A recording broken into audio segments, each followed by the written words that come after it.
श्री स्वामी समर्थ. नमस्कार मंडळी, स्वागत आहे तुमचे माझ्या यूट्यूब चॅनलवरती. आजचा दिवस तुम्हाला खूप छान सुखाचा आनंदाचा जाऊ हीच मी स्वामींच्या चरणी प्रार्थना करते आणि आज या नवीन व्हिडिओला सुरुवात करते. येत्या 19 एप्रिलला म्हणजेच रविवारी आहेत अक्षय तृतीया. अक्षय तृतीया हा हिंदू धर्मातील एक अत्यंत शुभ दिवस आहे, जो वैशाख महिन्याच्या शुक्ल पक्षातील तृतीयेला साजरा केला जातो. या दिवशी भगवान विष्णूंचा 6वा अवतार भगवान परशुराम यांची जयंती देखील साजरी केली जाते. अक्षय म्हणजे न संपणारं पुण्यफळ देणारी ही अशी तिथी आहे. 3.5 शुभमुहूर्तांपैकी एक असा हा अत्यंत पवित्र मुहूर्त मानला जातो. या दिवशी केलेले कोणतेही शुभ कार्य अक्षय किंवा अविनाशी मानले जाते आणि म्हणून या दिवशी नवीन व्यवसाय सुरू करणे, घर किंवा जमीन खरेदी करणे, विवाह आणि इतर शुभ कार्य करणे खूप शुभ मानले जाते. आणि सर्वात महत्त्वाचे, या दिवशी पितरांसाठी विशिष्ट पूजा आणि पितरांची सेवा अवश्य करावी, ज्यामुळे पितृदोष कमी होण्यास मदत होते, पितरांचे आशीर्वाद प्राप्त होतात आणि आर्थिक समस्या कमी होतात. त्याचबरोबर भगवान विष्णू माता लक्ष्मीची कृपादृष्टी प्राप्त करण्यासाठी या दिवशी त्यांची देखील पूजा सेवा अवश्य करावी. कारण या दिवशी आपण जे काही चांगले कर्म करतो तर ते आपल्याकडे अक्षय असते आणि म्हणून या दिवशी होईल तेवढ्या चांगल्या गोष्टी आपल्याला करायच्या आहेत. जर आपण या दिवशी काही वाईट गोष्टी केल्या तर त्यासुद्धा आपल्याकडे अक्षय असतात आणि म्हणून या दिवशी होईल तितक्या वाईट गोष्टी ज्या आहेत तर त्या आपल्याला आवर्जून टाळायच्या आहेत. कुणाबद्दलही वाईट विचार करायचा नाही. फक्त एक सकारात्मकता जी आहे तर ती आपल्या मनामध्ये ठेवायची आहेत आणि जितकं चांगलं पुण्य करता येईल, जितके चांगले कर्म करता येईल, चांगले दानधर्म करता येईल, असं काही तुम्हाला या दिवशी करायचं आहे. यामुळे अनेक पटीने पुण्याची प्राप्ती होते.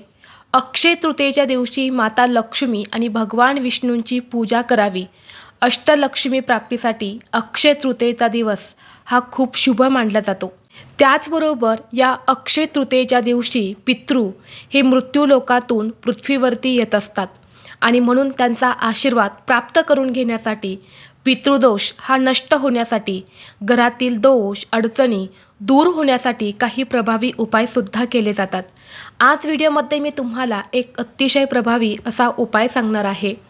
उद्या रविवार अक्षय तृतीयेला तुम्ही सोने चांदी खरेदी नाही केली तरीही चालेल, पण कुत्र्याला खाऊ घाला फक्त ही एक वस्तू. 3 पिढ्यांचा प्रखर पितृदोष हा कायमचा नष्ट होऊन सर्व दोष अडचणी, घरातील 7 पिढ्यांचे दारिद्र्य हे दूर होईल. घराची, मुलांची, पतीची अगदी भरभरून प्रगती होईल. जीवनातील सर्व शत्रू नष्ट होतील. तर अशी कोणती वस्तू आहे जी तुम्हाला अक्षय तृतीयेला कुत्र्याला खाऊ घालायची आहेत, कोणत्या वेळेत हा उपाय करायचा आहे, याबद्दलची संपूर्ण माहिती या व्हिडिओमध्ये मी तुमच्यासोबत शेअर करणार आहे. त्यामुळे तुम्ही हा व्हिडिओ स्किप न करता शेवटपर्यंत नक्की पहा. चॅनलवरती नवीन असाल तर सबस्क्राईब करा आणि असेच माहितीपूर्व नवनवीन व्हिडिओ पाहण्यासाठी बेल आयकॉनलाही प्रेस करा, म्हणजे जेव्हा कधी मी नवीन व्हिडिओ अपलोड करेल त्याचं नोटिफिकेशन सर्वात अगोदर तुम्हाला भेटेल आणि तुम्ही एक पण व्हिडिओ मिस करणार नाही. तसेच हाईप बटन देखील क्लिक करा. आज या व्हिडिओमध्ये मी तुम्हाला जो उपाय सांगणार आहे तर हा उपाय आपल्याला रविवारी अक्षय तृतीयेच्या दिवशी करायचा आहे.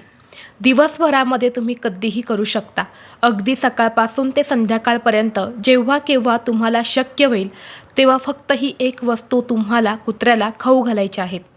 या अक्षय तृतीयेच्या दिवशी आपले पूर्वज म्हणजे आपले पितृ जे आहेत तर ते पाणी पिण्यासाठी आणि जेवणासाठी आपल्या घरी येत असतात.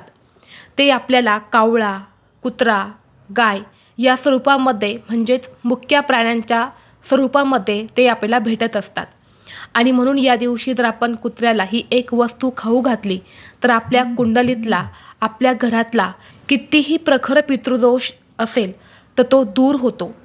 जर आपले पूर्वज आपल्यावरती नाराज असेल तर आपल्याला अनेक समस्यांचा, संकटांचा सामना करावा लागत असतो. जसे की बघा, घरामध्ये पैसा टिकत नाही, पैशांच्या अडचणी येतात, कष्ट आणि मेहनत करूनही कष्टाला आणि मेहनतीला यश मिळत नाही. आपल्या घरामध्ये कोणतंही शुभ कार्य हे निर्विघ्नपणे पार पडत नाही. आपल्या घरात लग्नाचे वयाचे मुलं-मुली असतात, परंतु त्यांचा विवाह योग जुळून येत नाही. आणि जरी विवाह योग जुळून आला, लग्न झाले, तरीही ते जास्त दिवस टिकत नाही. किंवा कधी-कधी बघा, आपलं खूप महत्त्वाचं काम असतं आणि ते काम पूर्ण होण्यासाठी येते, परंतु अचानक अशा काहीतरी अडचणी निर्माण होतात की पुन्हा ते काम जे आहे तर ते आपलं अपूर्ण राहतं. तर याला देखील पितृदोष असे म्हटले जाते. तसेच घरातील मुलांची प्रगती होत नाही, घरातील मुलं हट्टीपणा करतात किंवा मुलांवरती वारंवार संकट अडचणी येत असतात, मुलं व्यसनी जातात, आपल्या कुटुंबाची आपल्या घराची प्रगती देखील थांबत असते. आणि म्हणून आपले पूर्वज हे आपल्यावरती प्रसन्न असणे हे खूप महत्त्वाचे आहे. बघा, जर तुमचे पूर्वज तुमच्यावरती नाराज असेल, तुमच्या घराला तुम्हाला जर पितृदोष लागलेला असेल आणि अशावेळी जर तुम्ही कितीही देवी देवतांची सेवा केली, उपवास केला, व्रत केले, कितीही तुम्ही पारायण केले, तरीही त्याचं फळ तुम्हाला शून्य मिळत असतं. त्यात तुम्हाला कुठलंच फळ जे आहे तर ते प्राप्त होत नाही. किंवा तुम्ही आयुष्यातील अडचणी कमी होण्यासाठी कितीही प्रभावी उपाय केले, तरीही त्याचं फळ तुम्हाला प्राप्त होत नाही. आणि आपल्या स्वामींच्या केंद्रामध्ये सुद्धा सांगितले जाते, बघा, जर तुम्ही कधी दिंडोरीला गेले तर तिथे जे गुरुमाऊली असतात तर ते सुद्धा आपले सांगत असतात की सर्वप्रथम आपल्या पितरांची सेवा करावी आणि मगच स्वामींची सेवा करावी. जर पूर्वज आपल्यावरती नाराज असेल तर स्वामी सेवेचं फळ हे सुद्धा मिळत नाही. आणि म्हणून वर्षातून एकदाच येणारा सण म्हणजे अक्षय तृतीया, अक्षय फळं प्राप्त करून देणारा हा सण आपल्या घरातील प्रखर पितृदोष दूर करण्यासाठी आपण जे काही उपाय करतो तर ते खूप जास्त प्रभावी ठरत असतात. आणि म्हणून आपण अक्षय तृतीयेला आपल्या पितरांची सेवा करत असतो. म्हणजे बघा, ज्यांचे सासू सासरे हयात नसतात तर आपण कराकेळी पूजन करत असतो आणि आपल्याला 3 पिढ्यांचा पितृदोष जो आहे तर तो भोगावा लागत असतो. आणि म्हणून या दिवशी पितरांची सेवा आवर्जून करावी.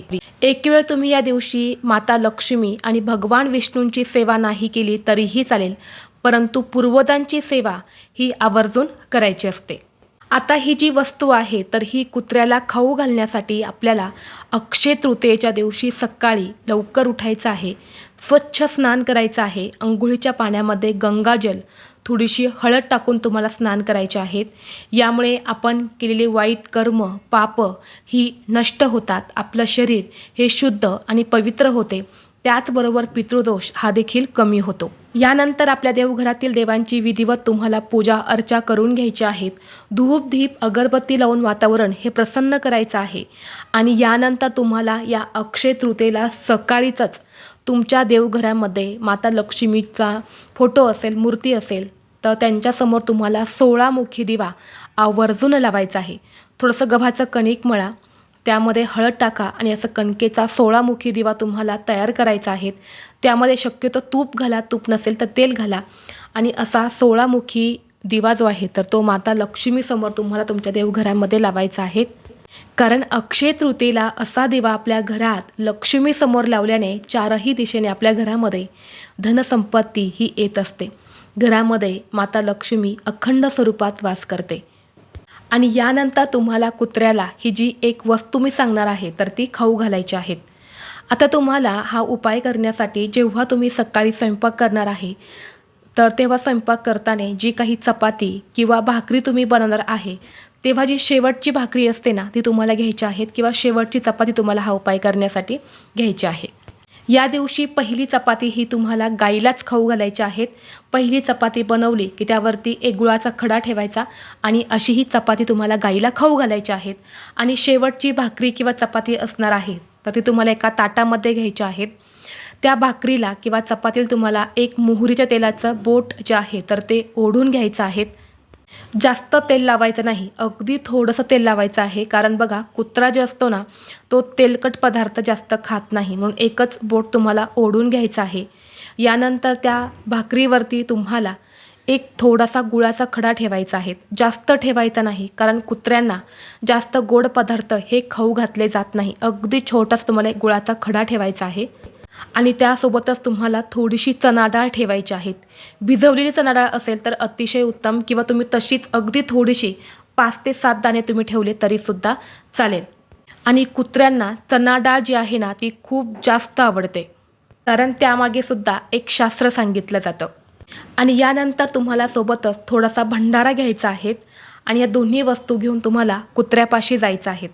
आता हा कुत्रा तुमचा घरचा असेल, शेजारच्यांचा असेल, किंवा कुठला बाहेरचा कुत्रा असेल तरीसुद्धा चालेल. आता कुत्र्यापाशी गेलं की थोडासा भंडारा तुम्हाला कुत्र्याला लावायचा आहे. आणि यानंतर ही भाकरी किंवा चपाती जी आहे तर ती तुमच्या पूर्वजांचे नामस्मरण करायचं आहे आणि त्यांची आठवण काढून तुम्हाला ही भाकरी किंवा चपाती जी आहे तर ती कुत्र्याला खाऊ घालायची आहेत. आणि जेव्हा खाऊ घालणार आहे तेव्हा तुम्हाला ओम पितृदेवताय नमः, ओम पितृदेवताय नमः असं म्हणायचं आहे. पितरांची क्षमा याचना करायची आहेत. आमचं काही चुकलं असेल तर आम्हाला माफ करा अशी मनोभावे प्रार्थना करायची आहे. आणि जर तुम्हाला दिवशी काळा कुत्रा दिसलाच तर त्याच कुत्र्याला तुम्ही खाऊ घालण्याचा जास्तीत जास्त प्रयत्न करा. काळा कुत्रा नाही दिसला, इतर कुठल्या रंगाचा कुत्रा असेल त्यालासुद्धा खाऊ घालू शकता. आणि जर तुम्ही बाहेर कुठे चालले आहेत, रस्त्याने तुम्हाला एखादा काळा कुत्रा दिसला तर एक बिस्किटचा पुडा घ्या आणि तो त्याला खाऊ घाला.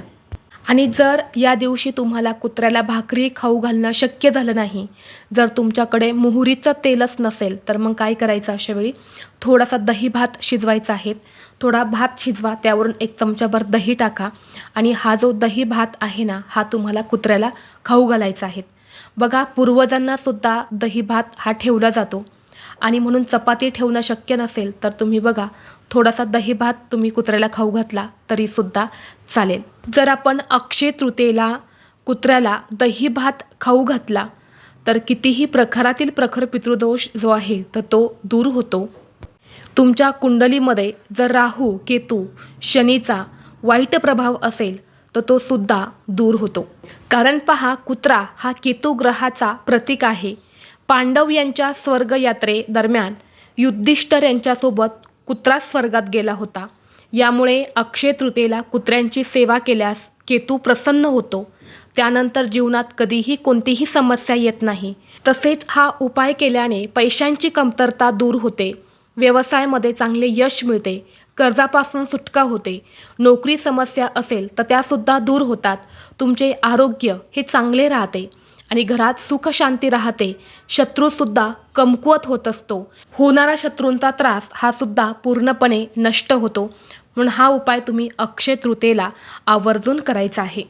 त्याचबरोबर या दिवशी तुम्हाला तुमच्या घराच्या टेरेसवरती, बाल्कनीमध्ये किंवा अंगणामध्ये कावळ्यांना पिण्यासाठी पाणी ठेवायचं आहे. थोडासा दही भात हा सुद्धा कावळ्यांना खाण्यासाठी ठेवायचा आहे. कारण या दिवशी बघा, कावळे आपल्या पूर्वजांच्या स्वरूपात आपल्या घरी येत असतात आणि ते आपल्याला भेटत असतात आणि म्हणून त्यांचा आशीर्वाद प्राप्त करून घेण्यासाठी आपल्याला कावळ्यांना सुद्धा खायला ठेवायचं आहे. त्याचबरोबर जर तुम्हाला कोणत्याही कामामध्ये यश मिळत नसेल, तुमच्यामध्ये काहीतरी नकारात्मक ऊर्जा आहे किंवा तुम्हाला कोणाची तरी वाईट नजर लागलेली आहे आणि म्हणून तुमची कामं सतत बिघडत असेल तर या दिवशी काय करायचं, थोडासा दही भात घ्यायचा, 7 वेळा आपल्या डोक्यावरून तुम्हाला फिरवून घ्यायचा आहे, ज्या प्रकारे घड्याळाचा काटा फिरतो त्या प्रकारे. आणि यानंतर तुम्हाला हा कुत्र्याला खाऊ घालायचा आहे. यामुळे नकारात्मक ऊर्जा जी आहे तर ती दूर होते. आणि खास करून मुलांसाठी हा उपाय तुम्ही अक्षय तृतीयेला नक्कीच करू शकता, कारण मुलांना नजर जी आहे ना ती खूप लवकर लागते. त्याचबरोबर या दिवशी कुत्र्यांना त्रास देणे किंवा कुत्र्यांना दगड फेकून मारणे यासारखे कृत्य जर आपण केलं ना, त्याचे वाईट परिणाम हे आपल्याला वर्षभर भोगावे लागत असतात. वर्षभर आपल्या आयुष्यामध्ये फक्त संकट, अडचणी, अडथळेच येत असतात. आणि म्हणून चुकूनही अशी कामं जी आहेत तर ती तुम्ही अजिबात या दिवशी करू नका. नाहीतर याचं मिळणारं फळ किंवा पुण्य जे आहे ना ते सुद्धा तुमच्याकडे अक्षय राहील. त्याचबरोबर जेव्हा तुम्ही कुत्र्याला दही भात किंवा चपाती, चणा डाळ आणि गूळ खाऊ घालणार आहे त्यावेळी बघा, तुम्हाला घरातला जो कर्ता पुरुष असतो ना त्या कर्त्या पुरुषानेच हा उपाय करण्याचा जास्तीत जास्त प्रयत्न करायचा आहे. जर कर्त्या पुरुषाला ते शक्य नसेल तर मग घरातील इतर कोणताही सदस्य हा उपाय करू शकतो. परंतु बघा, पितृपक्षामध्ये सुद्धा जेव्हा आपण कावळ्यांना घास टाकतो, पितरांना घास देतो, तेव्हा सुद्धा घरातला कर्ता पुरुषच हा घास टाकत असतो आणि म्हणून हा उपायसुद्धा शक्यतो कर्त्या पुरुषानेच करावा. तर ही अत्यंत महत्त्वाची माहिती मला तुमच्यापर्यंत शेअर करायची होती. व्हिडिओ तुम्हाला आवडला तर लाईक करा, चॅनलवरती नवीन असाल तर सबस्क्राईब करा आणि हा व्हिडिओ आपल्या मित्रपरिवारासोबत जास्तीत जास्त शेअर करा. चला तर मग भेटू असंच पुढल्या एका नवीन व्हिडिओमध्ये. तोपर्यंत सर्वांना श्री स्वामी समर्थ.